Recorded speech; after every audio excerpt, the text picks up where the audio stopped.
If I was going to write to my son, I'd say, okay, let me back up. I would say, you're always going to have two voices that live inside of you. You're going to have one to say, that's risky, probably won't work, you're not smart enough, you're not big enough, you're not, you don't live in the right area. You're going to have that voice that always lives inside of us, that voice of self-doubt. And you're also going to have this voice that says, we got this, we can do it, we'll gain the capabilities. I don't care what anybody else says. I'm going to make it work. I'll fight through it. And I'll just say it's okay to have those two voices.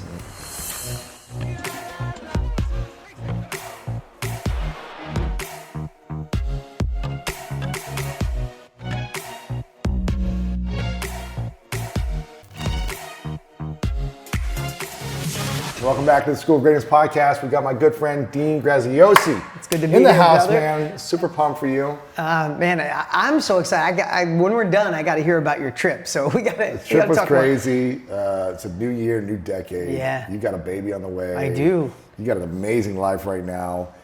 Because because you got an amazing wife, you got an amazing baby on the way, but you're impacting so many people with the movement you guys are creating. I know, it's pretty awesome. Really cool. I think it's really cool when you meet someone who's had a lot of experience in life, made so many mistakes, had a lot of success, failures over 20, 30 years now of you doing over business, 30, yeah. and says, you know what, I want to take this information and simplify it and teach people how I did it. I think that's it's inspiring when you meet someone who's done it. Yeah. And then it's more inspiring when you meet someone who's done it and then tries to help others do it. Well, for me, and the thing is, I mean, at this phase of my life, I appreciate you saying that, brother, because it's what saved my life. Like, if I look at I've been blessed. I did well in real estate in my 20s, started with no money. That's really was my momentum. And I've written multiple New York Times bestselling books and all this stuff and failed miserably in between. But if I look back, what really saved my life was learning from other people. And at this time, how could I not want to give that back? It's what changes the world, right? Yeah. I mean, I want to talk about it today because it's such a part of who I am and what Tony Robbins and I are doing right now. But at the end of the day, self-education is what saved all of us. I mean, this is what you give back to the world, man. I'm so proud of what you do, and to expose yourself to the world and bring on other people and deliver that value to people. It's a really noble thing. I mean, I don't know about you, but I do know a little bit because we talked about it. But in high school, my guidance counselor, I mean, legit sat me down. I wasn't taking my SATs. I knew I wasn't going to college. And she looked at me and she was just like, no, you're not? Are you sure? And I said, yeah. And so it went from no college, like that was going to be perfect. And I'm not saying college is bad for everybody, but like it was either, heaven's open and the sunbeams come through, right? And the angels sing. Or she's like, oh, no college. Well, maybe you could work with your dad fixing cars. She knew my dad didn't make a lot of money. Or go apply at the only factory in town for minimum wage. That was the two options she gave me, right? So how many people are there out there right now that if the regular path's not working, they think there's no other path, or go working at a gas station? And I'm not knocking if you work at a gas station. I'm just saying that's the way my supposed guidance counselor looked. And what saved me was the third option that I didn't know existed until I knew, was self-education, learning from other people. I found a couple older people in my town. I became friends with them. I saw mentors, like they became mentors. And then I bought Tony Robbins' course, and then Wayne Dyer and Eckhart Tolle, and I started going down this path. I'm like, oh my God, and it changed my life. So I owe such a debt of gratitude to self-education. So it's a pleasure to give it back. And if you didn't have mentors and you didn't have books or places you could learn information, where do you think you'd be? I'd still be working on cars. I mean, that's just a true story. And here's the thing, what's cool now is why the world has changed. So I'm not a gazillion years old, but being 51 right now, if I look back when I was in my 20s and wanted to do more. So I had dyslexia. 51? You're 51. 40, man. What's that? Yeah, You're 40. Thank you. I'll take that. Well, my wife makes me look young, so that's really good. But in my 20s, I knew there was more. I was going after. I was a hustler. Hands down, I was a hustler. I was running away from a broke, painful, young, lifestyle. When I was young, I didn't like that lifestyle. I was running away from it. So I was working hard. Yeah. And when I wanted to find a mentor, there was no podcast. I couldn't go listen to Lewis Howes. Right. No YouTube shows. There was no YouTube shows. There was no Instagram. There was no Facebook. And I had dyslexia really bad, so I hated reading. There was no audiobooks. Right. So back then, it was like, if you don't find a mentor and you're not good at reading, you're screwed, right? So I was lucky enough to watch an infomercial. Everybody asked me, why'd you go in the infomercial business 20 years ago? Because I watched an infomercial. Tony Robbins took my money. He gave me information. It changed my life. I'm like, I want to do that. So that's why I went in that business. So if I wasn't lucky enough to be up late one night and watch Tony's infomercial and then go down this path of like, holy crap, there's people out there that get good at something and then they extract it and share it. Like I cut them a check and they give me knowledge. Once I understood that you could pay for speed, game changer for life. And then I got obsessed. I mean, you know, I'm obsessed on it. Masterminds is something I do on a regular basis. We own mastermind.com. We're teaching the world how to do masterminds and extract what they know because it's the biggest needle mover there is. It's funny you said that, paying for speed, because in football, the saying is, you can't teach speed. Oh, got it. You'll find guys that run the 4.3 and the 40, but have horrible hands because you can teach them the other stuff. Speed is the thing you can't teach in sports. You either kind of got it, you can get to a certain point, but it's hard to really get past that, the next point. Yeah. But in business or in life, you can teach speed. Yeah, it's the ultimate unfair advantage. It's like, it's this thing that lives out there, and the people that know about it are the ones that are doing better and they're going faster, and you don't know why. Right? It's like two people own a restaurant across the street from each other. One's killing it, one's not. Guaranteed, one's in masterminds, or one's learning from somebody, or one has a mentor, or one goes to a live event, or has a coach, and the other one's trying to figure out through trial and error. Yeah. I mean, if you look at what we have as options to learn to go faster, whether that's, you know, you want to make more money to give it all away. You want to make more of an impact. You finally want to start that business you have, or your business is doing okay, but you know there's that next level. Like you see the person next door, like they're doing it. There's a couple ways to get there. You go back to school, kind of the traditional path, and we could talk about that. It's just an antiquated system. It's not working anymore. It's not delivering what people need. It did at one point, but it hasn't evolved. And people know that. That's why there's a huge exodus from college right now. Right. Or we have trial and error. You figure it out on your own, and that can be the most costly, time-consuming. And besides time-consuming and costly, the worst thing about trial and error is everybody has a threshold where they finally get to a point and give up and go back to what they knew. Right? It's like you're trying. I'll pay the bills over here, but I'm trying. The business is doing okay. I'm trying. It's like that's not working. I'll go back.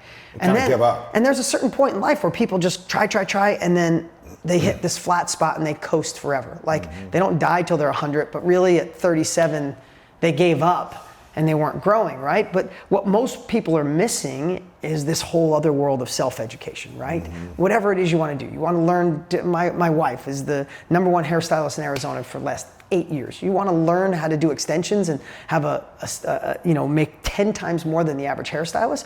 You could try to figure it out. You can go to cosmetology school and go work for somebody. You could do it trial and error, or you could spend a weekend with my wife and make several $100,000 rather than the $28,000 that's the norm. Like just using that as an example, but it's every niche that exists in the world.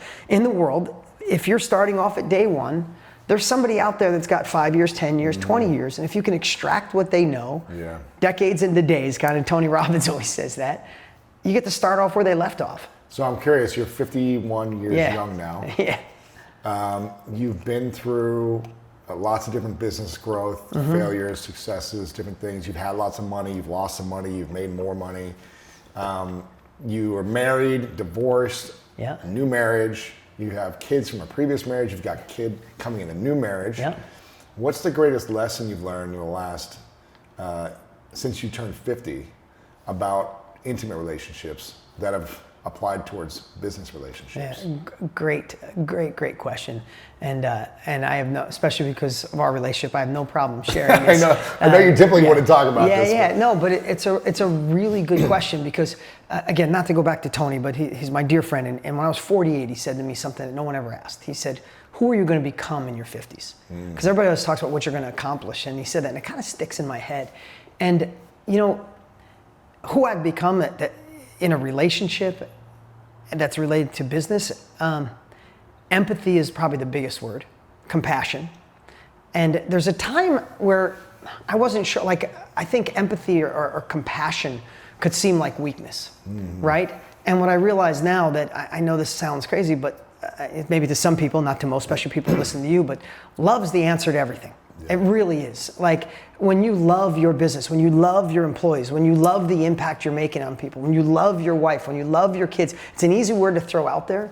But when you truly understand it on the other side of all the craziness that we've tried to figure out what love is, it changes the game. Yeah. Now listen, I'm gonna back up here. Because you threw me for a loop, and I want to give listen. If people are gonna spend time with us today, there's a million podcasts they could be listening to. They're listening to you. I want this to be one like, holy crap! I'm so glad I listened to Lewis and Dean. But I want to break down something. Might be a little different than your question, but the difference between men and women, and why I think you asked me this question, so I'm going down this road. Why I think 2020 is the start and the year of the woman entrepreneur. Of the woman's success, and this is what I learned from my wife, so it'll tie back to your question. And I say that because, and I might not be politically correct, and I'm not perfect, if I say this wrong, I apologize, but the balance between women's opportunities and men's wasn't always where it should be. Let's just face it, right? It was stacked in our favor. But I think we're getting closer. Maybe it needs a lot more evolution, but I think it's closer. We can both agree it's closer now than ever before in history, right? And I think women finally, it's not that they don't need permission. I think it's a time where women who have more empathy, just born with it, more compassion, and I think more instinct than men, right? I don't know about you, but if you're listening right now, ask your husband, or you have your wife, or your grandmother, or your mother, or your sister. Has there ever been a time you brought somebody around and your wife or girlfriend said to you, I don't think he's a good guy, don't do business. She says this to me all the time. And you're like, no, he's good. And what happens 6 months later? You're like, hey babe, that guy wasn't so good. You're right. Like, their instinct is unbelievable. Their empathy and compassion is unbelievable, right? So, and this ties back to the guys too. But if you think about that, for those years, a lot of times that was used in relationships. It was used for their children. Now it's being used for the world. And simultaneously, we're in a place in society where we're so done with the get rich overnight, get skinny overnight, fall in love overnight, intimacy in 2 seconds, read this book. Like, we want real so bad. So I think we're at this point where the playing field is more level, and the innate abilities that women have is what the world is craving. That's why even in the program Tony and I have, it's more women than men crushing it. Really? We're about 57% women just destroying it, like making such an impact on the world, because they tend to be more just real and genuine, where a lot of times with guys, we're aggressive. We go in, we start selling before we kind of know. We want to make a change before we really understand it. So with that said, being in a relationship where I made mistakes in the past in a relationship, my relationship ended, I'll take just as much responsibility as my ex, and I needed to grow. But when I ended that relationship, instead of thinking, I need to find a better woman, someone who, fits me, and I was lucky enough to see that I needed to become a better man. Wow. And I worked a lot on myself. And when I decided, and I wrote down on a piece of paper, the only relationship I would accept, I found my wife. And we're 3 years in. It's the best relationship in my life. We fall more in love every day. But you asked me that question, going through the pain of a divorce, which was mostly painful because of my kids. My ex and I knew our relationship was done years ago, but I went through a divorce in my childhood. My parents went through a bunch of divorces. So I didn't want to put that on them. But going through that pain was actually the greatest thing, because on the other side, just if you're starting a business, in a relationship, trying to lose weight, like the pain of going through it made me realize I had to become better, and I was able to attract the greatest love of my life. And then now that I look at her with this love and admiration, and I respect her so much, that when I see her empathy, when I see her instinct, I trust it on a level I never did before. Then I take those lessons, I push them back out to the world, I put them in my courses, I share it on my podcast, and all of a sudden people are like, I don't know about this new version of you, Dean, but I love it. I see it in you. Yeah, of course. Right? Everybody's like, this new version of you, and it's not just love. Love is amazing, but it's love and respecting what I see in her, and when I give it to the world, I see everything lift, right? Now here's a question then. Yeah. So you're 4 years in of a relationship? Yeah. Almost 6 months in the marriage, I think, roughly. 4 years in. So how do you, in business, sometimes we can get excited about an idea, and we build it up for a year or two, we're promoted like crazy, and then we're like, okay, we've done this, we're on to the next idea. Let's launch something new. Let's create this product. Let's do this. Let's get a new business plan, right? Yeah. We're off to the next thing sometimes. And that happens in relationships too. We get excited, we fall in love, there's this emotion, a year, 2, 3, okay, now I want to try something new. I'm not saying everyone, but you seem to figure out a point where like you fall in love more and more every day, or have more and more respect every day. What's the keys to deepening your relationship in an intimate relationship long-term relationship, marriage, and falling more in love with the person or the relationship, that you can also translate into business as well. Yeah, how do you do it in your relationship and your marriage now? So I would say, because it didn't work before, and now it is working. Just so you said, a couple years in, looking for the next business, that's how I felt in last relationships. I'll be transparent and say that to you. And it's the complete opposite now. Because I had enough of that pain to realize that doesn't lead anywhere. So that's probably time on this earth to realize that there's never a time where I said, oh, this is so great. It's like you look back and you're like, that was just dumb. It was a dumb decision. Like I was always searching for, say, the perfect business when I needed to be the perfect business owner, right? So if you're dabbling and saying, oh, should I work on Shopify? Should I write a book? Should I create a course? Should I do masterminds? Sometimes we're looking for the outside thing to make it great when really it's us. Yeah. And so I think that's time on this earth, and I know I had to go deep inside. The second thing, just like a business, is burn the boats. Like, I never burned the boat. I always left one boat in the harbor. You know what I mean? A few boats here and there. You know, with the engine running, right? This relationship is so magical to me. And let me back up. When I said this is what I must have in a relationship and this is what I can't accept in a relationship, and I found that, and I found this connection, I found this love, I burned the boats. And I also did, I think they use this in like 12-step program, but I did like fantasy contamination. Like the way I love this woman, I say this because she's here in the room with us right now, there's nothing I can compare that would want me to compromise that love. When she walks in a room, the only man she looks at is me. I screw that up once, she might still be with me. What if she didn't look at me that way? What if she didn't love me on that level? So I think through, okay, what if I even just flirted with this girl? What if I just text back to a girl that hit me up just to say hi? I'm like, what if she saw that? And then the next time she looked at me, it just didn't have that luster. So I think of that and I contaminate all of it and I burn the boats and there's zero options. Wow. What do you call it? Fantasy contamination? Fantasy contamination. I heard it someplace, so I'm just going with it. Right. But I do because, and none of them would be more rewarding than this. So burn the boats. First of all, make sure you're in the right relationship. Burn the boats. Stay in your swimming lane. And proximity. That's a great one. That was great advice I got from somebody, is proximity. Yeah. Like I used to travel all the time, do events, thousands of people, and always be alone. Always, always, always. And the truth is, not that I have any temptation, but I don't want to be alone. I want to grow with my woman. So there's everything I do. And I mean, she's sitting with me now. If I'm on stage, there's 8,000. We just did an event with 8,000 women, Rachel Hollis's event. When I got the audience going crazy, cheering, clapping. They're waiting in line to do it. When I look over, I'm at my wife right there. And that's my woman. That's my everything. And when I'm on stage, when I'm on a podcast, I am not. Before, in previous relationships, I barely talked about my relationships. Right. I don't think I ever heard you talk. No, I never did. There's not a time I'm on stage, I'm out in public, and here's this crazy thing, and you know this with your business, and take it back for your business. The more you talk about something, with the more excitement, with but love. You don't just anchor it into the world, you anchor it into yourself. Yeah. So with my team, my office, we have 70 people in my team. Every day, Lewis, I talk about how we're changing lives. We're making self-education the new norm. It's our responsibility to create an alternative to the education system. Our clients aren't leads. They're not somebody you just sell. These are human beings and they're putting their faith in us to help change your life. This is a responsibility. We get to change lives for a living. I say it so much that I know when people first start working, they're like, oh, this guy Dean, I hear it. But you give it 6 months, I walk in like, Dean, we changed 2,700 lives this month.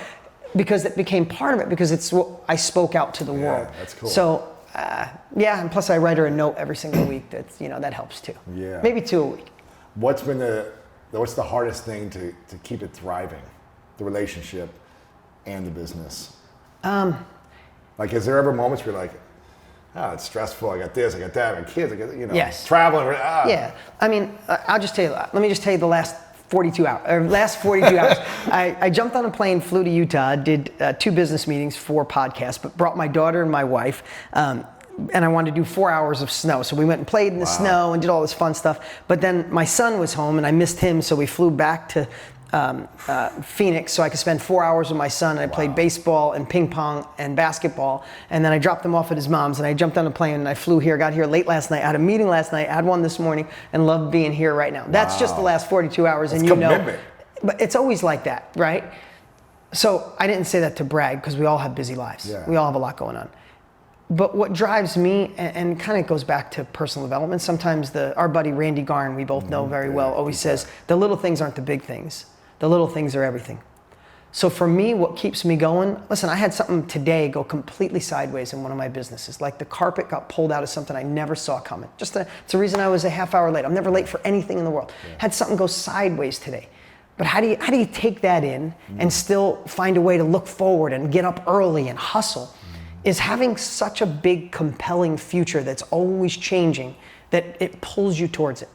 So in my business right now, I want to make self-education the new norm. I want to give people, the world, an alternative to the traditional education system and traditional trial and error. Tony and I both feel that same way. That's why we work so hard to create this, right? So I wake up in the morning, literally, if it's a tough day, I'm like, I'm going to let the world down if I don't do this today, if I don't hustle. Listen, I'm 51. I feel blessed. I have the house of my life. Like, if I wanted to bail right now, I could bail today and never do another thing and be totally fine and not run out of money ever. But what would that do? Like, there's no passion in that for me. For me, it's like, I want to leave a legacy. I want to change the world. So I got a couple of things for me that are non-negotiables. Is I get my kids half the time. Half the time? Half your time? Half my time. Like your waking time? Right. So if you're awake 16 hours. Oh no, I mean half the time, meaning I get them half the week. So I get them 3.5 days every week. I get them 15 days every month, right? So I replace quantity with quality. So every day they're with me at 3 o'clock, I'm outside their school. I don't care. There's no business deal in the world. There's no meeting. There's no podcast. There's not $1 billion that could stop me for that. That's one. I coach every little league, coach baseball, coach softball. Nothing can change that. I want to spend time with my wife and keep maturing this relationship. I love my team. I love impacting the world. Nothing else gets my attention. And I think about somebody taking away any of that from me, and I get out of bed faster, quicker, stronger than anyone, and I have more energy. Everybody's like, I just did all these podcasts. People are like, how do you have so much energy? It's like, because I know where I'm going, and I stare at it, and I think about it every day. Like, people say, how often you got to look at your goals? Every day, because the world's going to gobble you up if you don't. So that's why I have so much energy towards my businesses. Also with my relationship. I know what it's like to go through a divorce. That sucks for everyone. I know what it's like to be in the wrong relationship. I know what it's like to not feel love and feel lonely. Like, I remember years of being New Year's Day, I'd watch the ball drop alone for like 5 years in a row. And I used to just think, man, I'd love to just find somebody I'd love with. Like, I want to kiss somebody on New Year's. That was the day that hit me for some reason more than any other day. You see everyone kissing. Yeah, and you're just, but it hit me like everybody, and the outside world thought my life was perfect, and me, I have all these great people around me, all this money, and my heart is so lonely on the inside. So I remember that, and I know the way I feel now. My heart is completely full. I kissed the love of my life on New Year's this year, and when I see that and I feel it, and I'm grateful to God I have it, my compelling future is to make this woman love me more every year. And that's what I just wake up and keep doing. I legit put energy into it I never did before. I think of ways all the time to surprise her, to make her go, like, I'm like, how can I get her to love me more? Because the more I give of me, the more I get back. Wow. Now, something you said there about a bigger, compelling future, is that what you mentioned it? Having a bigger, compelling future. I think there's probably 80, maybe 90% of people in general, I feel like, don't have this massive or big, compelling future. They have a goal or a dream, but it's not big enough to get them out of bed every morning when they're tired and all those things, right? So there's a big group of the world that I feel like doesn't know what their big, compelling future is. And then there's a group of the world that is made it. They've made a bunch of money. They've built a company. They've sold, have more money than they ever thought they would make in their lives. And they kind of lose that big, compelling future because it's like, well, I'm not hungry anymore. So how do those two types of people recreate that or rediscover? Really great question. So on either spectrum, like the beginner or the one who's already made it. So we'll talk about the one who made it in a moment. The beginner or just starting.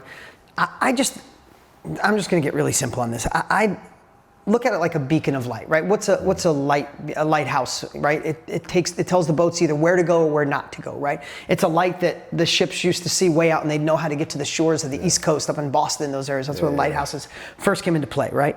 So I think of a lighthouse like a beacon of light that we all need to go towards every single day. Like I need something that gets me out of bed to look at it and go, oh, that's why I'm getting up. That's why I'm working hard. But what happens is so many of us have already surpassed the goals we had when we were 19. Like most everybody listen right now, if you went back to your 19-year-old self or 17-year-old self and said, you're gonna do this and do this, you're like, no way, that's so cool. Right. But we don't keep taking that lighthouse, that beacon of light, and moving it further out.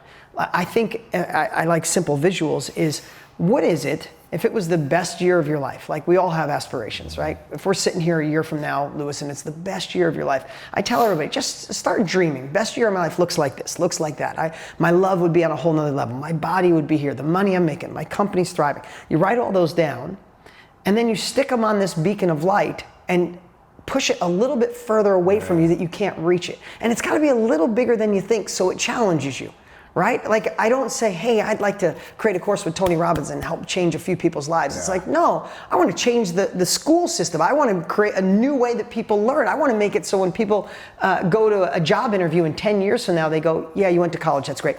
But where'd you get your self-education? Wow. Right? That's cool. So when I think about that and it's posted on that beacon of light, like I can't let grass grow under my feet. I got to hustle. The other thing I like to think about is, and I'm digressing a little bit, I like to play like I'm 10 points down. I like to not say I won before, I won the last game. It's why it's so hard for championship teams to come back and win the second year. They're kind of resting on what they did the year before. It's almost like a curse, except for the Patriots, right? But everybody else. So always have a compelling future, deciding what's your best life, and continue to re-examine it and change it. Listen, in my 20s, when I first started making money, I was a broke kid, didn't go to school, started making money. You know what success was to me? Is I was able to jump on a plane on a Thursday after work, fly to South Beach, Miami, get a table and dance on a table till 4 o'clock in the morning and party and have fun. Like that was a compelling future to me at the time. I wanted to go back and do that because I had nothing as a kid. That is so far from exciting to me now than anything on the planet. But that compelling future has changed 20 times since then. So you got to keep changing it, keep analyzing it, make it so it gets you out of bed, and then push it a little further out. And the other thing, for people who've sold, and we have a lot of mutual friends that have done that, sold, and they kind of lost their luster.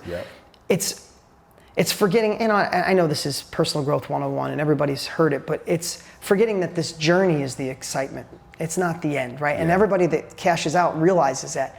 So I would just look at it as the two different entrepreneurs, and you should self-identify. There is an entrepreneur that is a lifestyle entrepreneur. That means I get to a certain amount of money, I don't need any more, I want to golf a couple days a week, I want to wake up at 10, I make $1 million a year, whatever that number is, and that's all I want. The other entrepreneur is an accomplishment-based entrepreneur. That's, I climb this mountain, there's a bigger one. I want to climb that one, I climb this one, I want to climb that one. Just figure out which one you are. And what I tell a lot of my friends, if you're going to sell your company, have a re-engagement plan within 6 months. Because I watch all of them. If they go a year, they don't even know how to get back in the game. So re-engage earlier if you didn't already sold. Didn't already sell. Have a game plan quickly. Yeah, you have to, because you have all this momentum and then it's just emptiness. It's like everything goes quiet. You got a big bank account, but then you're like, what's my purpose, right? And then what I'd say is exactly that. Like, I know I was here when I launched Millionaire Success Habits. I had a process in there called the 7 levels deep. Just asking yourself why you're doing anything you do. So I would just really analyze your why. Again, personal development 101, but find another accomplishment, even if that's giving money away. Like look at Branson. Like I got the chance to spend a lot of time with Branson. He felt that until he found charities, Virgin Unite and Space. Now he's just completely jacked out of his mind, up every day. You look at Tony. Tony's whole mission right now is serving people and contributing. He's giving more money away than he ever did before. It gets him out of bed in the morning, right? So you just have to find that next biggest thing and have a reason to get out of bed. Do you guys have a name for your job? We do. Is it public or no? It's not. Can I tell him? No, you don't tell me. You don't tell me. I can tell you by the time this comes boy or out. girl? It's a boy. Boy. I haven't told anybody. His name's going to be Luca. Oh, that's my nephew's name. Really? Yeah, that's cool. Luca Graziosi. You're the only person we told. We didn't even tell our family. So that's how much I love you, brother. This won't come out for another month, I guess. So Luca, what a great name. Is it after something? No, just a, like the name. Yeah, because Graziosi's so long. Yeah, we wanted to give a little. Luca, that's a good name. How's it spelled? Do you know? Luca. Okay, my nephew's Luka. Okay. After Lewis and Catherine. Which oh, nice, yeah. So, hypothetical. Yeah.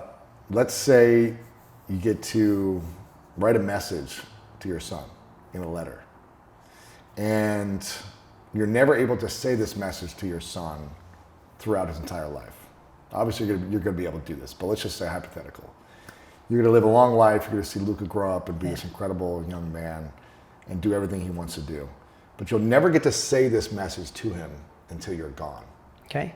And there's a letter he gets to open up. Wow. And you get to, Deep. someone hands it to him the day you're gone, and he gets to read a letter that you can never say these exact words, but it's everything you want to tell him.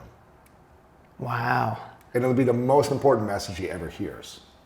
What would be that message? Just, obviously I didn't prep you for this, but what would be that message that you can never tell him, but it's the most important thing that you need to tell him, and he gets to learn it the day you're gone? Well, you know, I don't want to just give a canned message that comes to my heart, because if I was thinking through the eyes of my son, there's a couple things. Part of that letter would say, don't listen to anyone. I shouldn't say don't listen to anyone. Listen to the right people. You know, we have so many people giving us opinions and advice. I already have 2 children, right? 13 and 11, Brianna and Brody. And I tell both of them, be careful who you listen to, even me.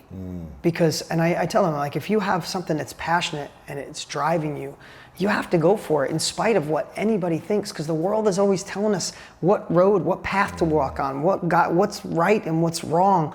And this life, we only have one shot at it. And I'm in a space where I get to meet thousands of people on a monthly basis. And I meet so many baby boomers or guys in their 50s or women in their 60s. I'm like, God, I wanted to do this, but my mom thought. I want to do this, but my teacher said. I want to do this, but my employer, like, they have so many of these guidelines or this feedback coming in. So to simplify that, I would tell them to listen to the voices inside and gain capabilities from people who've already done it. Yeah. I would tell him, I guess one of the biggest things I'd say is watch the stories we end up telling ourselves. I don't know where they come from. I'm sure you have your own. Yeah. And when you decided to do this, I'm sure there was a million stories saying you can't read good, or you're a football player, you're not someone who could impact lives. Like we all have this. This is a really tough question, because I don't want to just give some canned answer. I'm thinking if I was going to write to my son, I'd say, okay, let me back up. I would say you're always going to have 2 voices that live inside of you. You're going to have one to say, that's risky, probably won't work, you're not smart enough, you're not big enough, you're not, you don't live in the right area. You're going to have that voice that always lives inside of us, that voice of self-doubt. And you're also going to have this voice that says, we got this, we can do it, we'll gain the capabilities, I don't care what anybody else says, I'm going to make it work, I'll fight through it. And I'll just say it's okay to have those 2 voices. Just this one's got to win by a little bit. Yeah. Not a lot. The score could be 21-23, that this voice has got to win. Right. So I'd say fuel the voice of, that empowers you. That's good. That's a good letter. I don't know. Yeah. Imagine your son has watched you accomplish so many things over the next 50, 100, 200 plus years. Yeah. As old as you want to live, you're going to live forever, Yeah. I feel like. And he's witnessed everything you've gone through. What do you want him to say he's most proud of about you at the end of the day? Tough question, bro. This is great. I'm gonna have to write all this down in my journal for my son. I would say one, that I loved his mother, because if I love his mother the right way, he'll find love like that. I didn't have a good example, and I didn't do so great. Wow. And I worked really hard to make that right. I would say that my dad knew his values and he stuck to them. And then he never gave up. Wow. I think if it's so funny, so many people ask me, they want that definition of success. I don't know if you get that question a lot. Like, okay, yeah, all right, Louis, just tell me the one thing I can do. Like it's like, okay, hold on. One thing. Here it is, right? But if I could give 3 things to anybody, nothing ever works without hunger. If you're not hungry to learn, hungry to grow, hungry to make an impact, hungry to support your family, if you don't have real hunger, like I just wrote a book called The Underdog Advantage. If you don't feel like an underdog, even if you're successful, there's a lot of people going to pass you up that are hungrier than you. Yeah. The second thing is focus. You asked me about my relationship. I said, burn the boats, stay in one swimming lane. You got to put focus on it. I know you're putting a lot of focus on this podcast. You're going to blow it through the roof because your focus is there. Your focus is like a shotgun. you're doing everything good. You have a laser, man, it just grows. It's just the way it is. It's why I'm putting so much time into this partnership with Tony, because it's growing like crazy. We're impacting lives. So it's hunger, focus, and measurement. I think those three things can allow you to have a foundation for success. Like I mean, measure means you wouldn't play a football game if you weren't keeping score. Yeah, of course. But you can't run a company without knowing numbers of where you were, where you want to go, and measure against it. If you're losing weight, you weigh yourself, right? So we need to measure those factors that make a relationship amazing. Because if you measure, you go, wow, when I come home and I look at my phone after not seeing my wife all day, it makes her sad. I'm measuring that. No more looking at my phone when I come home. I want to look my wife in the eyes and say, did you have a good day? Like, you measure that and you adjust. You measure again. If you're gaining weight, you measure and you change the way you're eating. You're losing the game. You measure, you change, you start running the ball more. Yeah. A lot of people don't measure their life in their marketing, in their business. It's like people will just do ads or do promotion and they're not measuring it methodically, so they don't know if it's winning or losing until they go out of business. Yeah. So hunger, focus, and measurement are the three things I always tell people. You have those three, you got a great foundation. Those are powerful, yeah. And what do you think would be the thing you'd want Lisa to be most proud of you at the end of the day? To say she's most proud of what specifically? Things that you did, said, became. I was a man of my word. I did what I said. Because in today's world, that's I don't think that's honored as much as it should. Yeah. As it should. I mean, I don't think it's respected as much as it used to be. Honor was such a big thing. Now it's like, my buddy always BS's like that, or like. Yeah. I think it's lost a lot of its value, and I don't think since the day I met her, I don't think there's anything I've ever told her that I didn't do or fought to try to do. Right. And I think that's cool. And I'd like her to say I was a great role model for our kids. Yeah. I think the world needs some more role models. So true, man. You're a great role model. You had a big year last year. 50 was huge. It was. Right? I mean, probably the biggest year of my life. On every level. Yeah. Personally, emotionally, physically, you're in better shape. You made more money than ever before. Like, everything grew in a powerful way, right? True. What's the one thing that you learned that you need to still let go of from last year or years that you're letting go of moving forward this year? Yeah, another good question. I would say that still inside of me, I'm a broke kid. Really? Yeah, Doesn't that create hunger for you? It does. It Is creates there a hunger. way to be hungry so that's a great question. without having the brokenness inside, or Yeah. the Tom Brady chip on your shoulder Yeah. from 20 years ago, Yeah. or being picked in the 7th round or whatever? Yeah, exactly. Is it still? Yeah, and I think there's a really there's a great way to do it. I've worked on myself on so many different levels, but I think deep down, I still hustle like that kid that was told he couldn't, that had dyslexia, was in special reading.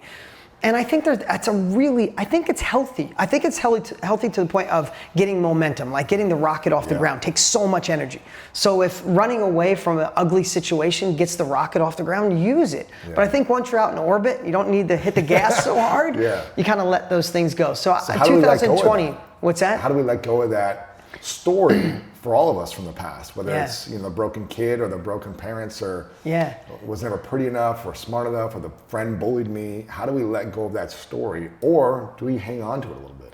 Well, so I've done a lot of therapy, right? So the best way, and I'm, for those of you who are therapists and know this better than me, I'm sorry if I screw it up, but one of the best ways I've done it, and I had to go through this when I was separating from my kids, and I have to say separating from my kids because that was the part that was giving me angst and anxiety, is just going back and seeing where the fear came from. For me, when I went back, let me go back to one of the toughest things, is I was literally having, I was having debilitating anxiety. Like I've never had anxiety my whole life. When it was the month before I was gonna sit down with my kids and say, we're separate. I'm leaving, right? I'd already been living in a separate bedroom for 2 years. They knew that, but now I'm leaving the house. I already got another place and I gotta sit and look at them, and I'm having anxiety to where like, it felt like I was dying. I'd like to say I had this and I was strong and I went through the process.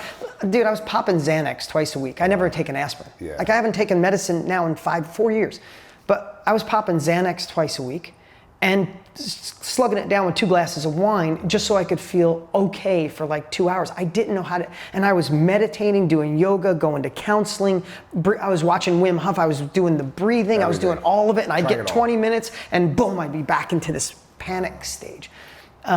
For me, one of the things that I realized is all of that was from my 8-year-old self and 6-year-old self when my parents went through a really bad divorce, and we were hiding from it was just weird. Lots of crazy stuff, right? We were literally hiding from my dad because he was going to come. And I realized that I was still feeling like that 6-year-old kid who thought I was going to die, right? And the process I went through is sitting with my 6-year-old self. And I know that's probably therapy 101. It wasn't to me. I never heard this before. But I was with Dr. Amen, Daniel Amen. He made me find that 6-year-old version of myself. He said, think of a place you like. I thought of a stream that I used to fish at by myself, and it was my little sanctuary. I'd come home from school when there was chaos going in my house. I'd grab my fishing pole. I'd walk. You grew up in Ohio. You know how quick you go to any stream, any pond's got fish. I'd walk down. Exactly. I'd go down and hide, and I'd fish all by myself, and it was my peaceful moment. So now I'm sitting in that stream with my 6-year-old. I remember a jean jacket I had when I was probably 8, but I pictured this jean jacket I had on. And I had a conversation with that 8-year-old, 6-year-old version of myself. I said, hey, you got to stop worrying. We're good. All the things, I got goosebumps talking about it. I said, all the things you were worried about, all the things you were afraid of, none of them happened. Your life turned out amazing. You're in a great relationship. You have 2 incredible kids. You're impacting the world. You got to let it go, because I promise you, you're safe. And then Dr. Amen's taken me through this, and I literally hugged my 8-year-old. He says, hug him and tell him he's okay. And he's like, say it out loud. And I'm saying it, and I'm not crying. I'm like sobbing, like the hardest cry of my entire life. I'm hugging this younger version of myself and saying, we got this, we're okay. You're not going to die. You don't have to be afraid. And it really got to my heart, and it was part of the healing process. And I think it's the same thing with everything. Like, I have to go back and say, the 17-year-old kid when all my friends went off to college and I knew I wasn't, and I was going to take my dad's business, and my dad's business went out, and I'm like stuck with nothing, and I'm living off credit cards. I still feel that some days, and that's why I hustle like I'm broke. Yeah. Like, you ever watch me? You know how I work. You work your ass off, man. And everybody's like, they must wonder, like, does he need to? It's like, no, I want to, right? But I think I need to spend time, now that you said it, I need to spend time and go back to that 17-year-old kid and say, hey, man, you're just fine, right? And you go through that process. I got to hug him out, right? Yeah, so I think that's the process. I mean, that was a process that worked for me. Yeah, and then hug the 46-year-old version of yourself going through the divorce. Yeah, exactly. And hug him out and say, it's going to be fine. You're going to look what you're going to create after you separate and get through the divorce. I've said this to you before, maybe even on the last podcast we did, but there is zero doubt in my mind that something I wish I learned earlier, and again, this is something I put in a letter to my kid, to Luca or to any of my children, is our next level always lives on that thing that we're afraid of the most. Like, I don't think we're allowed to get to our next level until we face it. I mean, look at, you just did an amazing trip. Fearful stuff that was little, but look at the breakthroughs you had in that little piece of just cold water. Huge. I look at so many things that I avoided for years. I mean, even in my last relationship, I woke up for 7 years straight every morning, and the first thing I'd think about is like, when am I going to end this? Oh my God, I know that feeling. And it's horrible. It's a horrible feeling, but then that, even though I still had massive success in my life, massive gains, ran my company, that was still like a weight on my shoulders. Why do you think I had such a good year last year? If you had to look at it from the outside, you know me for about 6 years now. What do you think one of the reasons I had a great year? I think you were. Relationship. You were in the right relationship, and you were excited about the relationship, and you were in integrity with yourself in the relationship. And so there's no weight. You're in complete freedom because you have everything you need with that. I was hoping you said that, because I'm just in complete alignment. Like, there was a part of me that was a fraud. Even though the world didn't know, I knew it. Right? So all of a sudden, when you're in complete alignment, like the weight, you didn't realize you were carrying around 200 pounds on your back, right? You wake up and you think about gratitude and where you can go and your compelling future. So I think it just all ties together. And the other thing too, I know Bill Gates says it and Tony Robbins says it, a lot of people say it, it's been around for a long time, but we all overestimate what we can do in a year and underestimate what we can do in 5 or 10. And the next 5 years is going to go by like that, no matter what, right? My last 5 years, like that.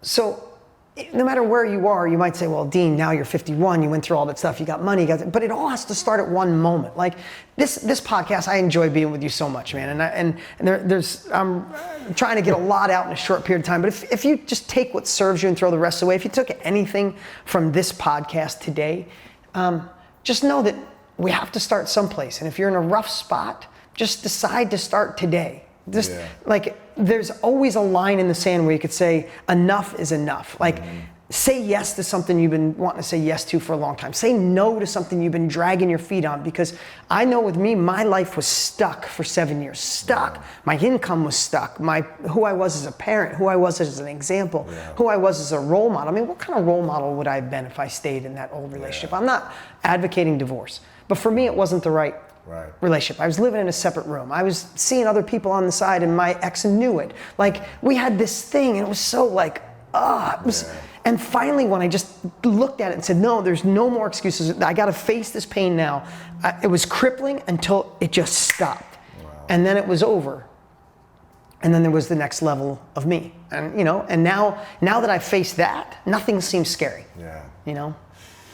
I love this stuff. This stuff I love to talk about. We've got a few minutes left, but I want to talk about financial freedom, because I know that financial freedom isn't the solution to happiness, but it sure as hell is a solution to a lot of things. It sure is. It may not be the solution to your fulfillment, but it can be the solution to a lot of suffering in the physical world. Yeah, it sure can. And I think, and you know, a lot of rich people that are extremely happy and fulfilled, and you know probably a lot of rich people that aren't happy and fulfilled based on their values and integrity and their mission and what they're doing. It's not everything, but it's a big thing. Yeah. And I think when you lack the financial freedom, you lack choices in your life. You lack the ability to do certain things, get rid of certain problems. You're more of you have to commit to certain things you don't want to commit to, all those things. You have to give up time in a certain way. So again, it's not the only thing, it's not everything, but it's pretty close to necessary for us to be able to have certain freedoms in our life when we maximize this. For the last 3 years, I had a mastermind that brought me a lot of financial freedom, but it also allowed me to impact a community of people on a massive way. I've been to one of them. It's amazing. Yeah, and you were an amazing teacher at it. And they were able to impact their audiences in a big way as well. So through impacting a smaller group. Yeah, exponential impact. It made an exponential impact and amazing income as well. You've got mastermind.com. A year ago, you launched this program with Tony Robbins that blew up the world. It's one of the biggest launches in the world not because it was you two only, yes, because both of you have this 60 years of experience together, but because it's not easy, but it's a simple solution to teaching people what you already know, like you said, teaching hair extensions if you're a hairstylist, to a group at a high price as opposed to doing one-on-one trading for your time. Yep. There's so many people out there that are doing masterminds now that are changing their financial freedom and at least bringing in a big chunk of change and impacting people in an exponential way. Can you share what this is all about, how we can get involved, and who masterminds are for and who it's absolutely not for? Yeah, really great question. And I know we're all over the place today, and I love talking about this. It's just, it's hard to get it all out in a short period of time, especially you and I haven't seen each other. I want to catch up. But first off, on money. Here's the best way to look at money. The reason I drove so hard to make money in my life is because of my mother and my father. They both worked their tails off, for lack of a better word. Like, worked so hard. My mom and dad split when I was 3. My dad didn't help out. My mom had 3 jobs.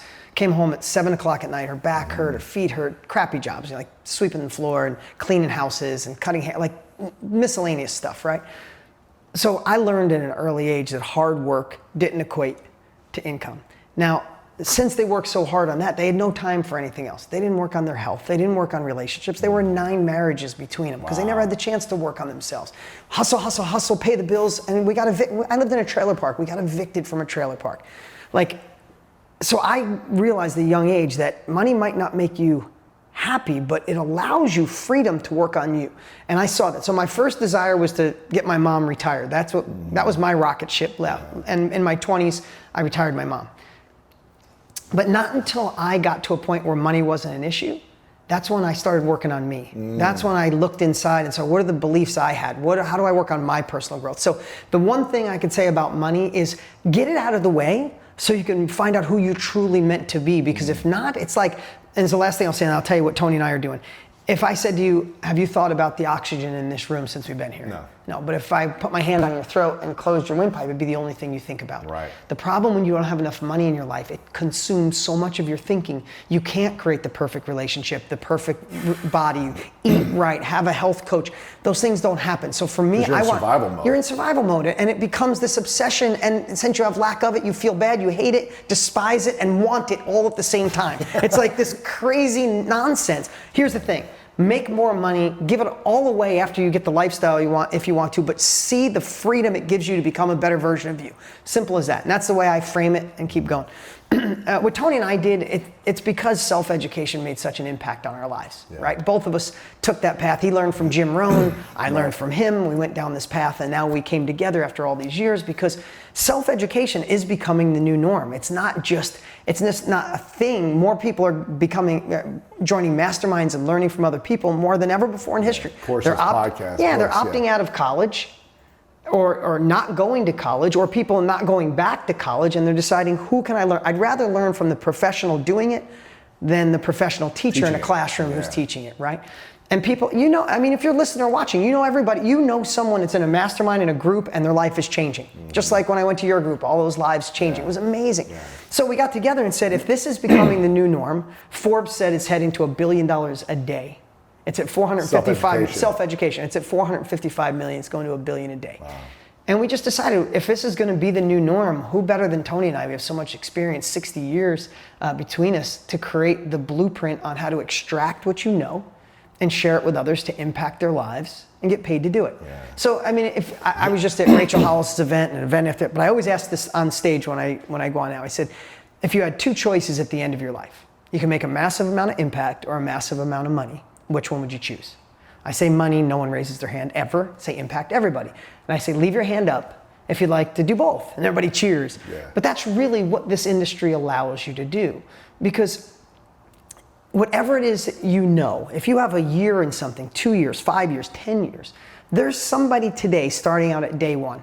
And they can either learn through their own trial and error, they can go down the traditional education path that's not serving people, or you can extract what you know and share it in a Zoom training or an in-person workshop or a community or a group. They pay you higher money because they say, I could take 10 years to learn it or spend a weekend with Lewis. Right. Which one's more economical? And this is what's happening all over the world. Tony and I launched a course, The Blueprint, on how to do it. We're in 80 countries, 24,000 people strong. Crazy. Every niche you could possibly imagine. We have a Facebook group with 22,000 people, 167,000 messages a month. Wow. We just passed our 1100th video of people sending in changing their life because they're like, oh my God, people need what I'm good at. Because what we did is we realized most people are unconscious competence. Like they're good at something, just don't know how. So we created a process to extract it. And then once you realize, oh man, I am good at that. And then how to identify someone who needs it. We use social media instead of social media using you, and get people to say, hell yes, I want to pay you for that to go faster. And it's really become a movement. Yeah, it's amazing. And you've got a free training coming out too, We do. We're doing it once a year. Okay. So February 27th, we're going live again. Last time we had over 200,000 people crazy. show up. I remember the power of this It thing. was unbelievable, and I think this year will be even greater. Okay. And I think what's going to be on this? We created a link for you, so don't be afraid. I think it's greatnesslink.com. If you go to greatnesslink.com, you can see it, check it out, reserve a spot and get there. But what we're going to do is show people the blueprint of, if you have a skill, a hobby, a passion, an expertise, or even if you went through an experience and you're on the other side, there's people out there dying for that knowledge. Yeah. So we show people how to extract that knowledge, and again, how to identify the perfect person that wants it, how to market to them, and how to run an event to train them. Whether that event is a half-hour Zoom or a half-a-day Zoom call or a 2-day in-person event. Because here's the thing, the knowledge industry is lots of things. It's podcasts, it's books, it's courses, it's coaching, workshops, all that's amazing. Yeah. I've done all of them. I'm a multiple New York Times bestselling author, but Tony and I wanted to say, like, how do we create a way to get the impact faster? A book's a bitch, lack of a better word. Every year and a half I write one, and it's like, oh, it's painstaking. It's awesome, and I think everybody should, but it's not the quickest way to make impact and profits, because it might take you a year and a half, and the truth is most people don't sell more than 1,000 books. 95% of all books in Barnes & Noble don't sell over 1,000 copies. Same kind of thing with a course. And you might buy the book, but not get through the finish. Exactly. right? You're not impacting the lives of the depth that, when people in your mastermind, they're sitting there and they're implementing as they're in the room, exactly. right? They're taking action. And you said, I think you said this, people don't pay attention until they you pay for, right? Yeah. You pay attention to what you pay for. Yeah, exactly. And the more you pay for, you usually pay more My most attention. successful students, the ones that pay the most, because they paid for it, they're going to pull it out. So books are amazing, but it's not that easy. Coaching's amazing, but it's more of a one-on-one. Like, I know a lot of trainers, they make $100 an hour, but still every hour is $100, right? It's not exponential. And courses are amazing, but you still have to have a company and do that right. So we said, how about we just teach people to extract what they know and run a mastermind or do an online training? And it's been magical, and it's happening faster and quicker than we ever could have imagined. For me, masterminds as a student have been the most powerful investment of my time. It's not only learning from the coach or the teachers that are teaching you, it's the relationships you meet in the mastermind that are typically more profitable than sometimes the stuff you learn. It's the people you meet. I remember the first mastermind I attended about 10 years ago. I had made $500,000 the entire year before. I went to the mastermind because I got top 10 in a contest with Ryan Dice. And we got into this mastermind to be a part of this. And I met 5 relationships that weekend, and we made $250,000 that next month. Wow. So from 1 year, $500,000 to $250,000 the next month, from those 5 relationships, by partnering with them on some different things, that was a game changer for me, where I said, I need to be a part of masterminds. I need to join more. You need to make sure you find the right ones, because you can join the wrong ones. So make sure you find the right ones. And so it was huge for me as a business owner, an entrepreneur, to be a part of them, but it was also huge to start one. It put me on a whole different level of credibility. It was pretty much the easiest sale. Once you get to that level, it's easy to sell at a high ticket when you have the process that you guys give, because you give the whole process. And it's some of the most fun when you create a mastermind. So you guys create the whole process. You have everything there. You're going to be teaching some great stuff on the because listen, think of anything successful, and I love that story about masterminds, because they have changed my life. It's moved the needle more than any other thing, hands down. It's my unfair advantage. I started off saying that, right? So we want the world to listen. If you die someday with knowledge in your head, you should feel guilty, and that's what we want to make it. Let's extract what you know, impact others, get paid, do it over again, right?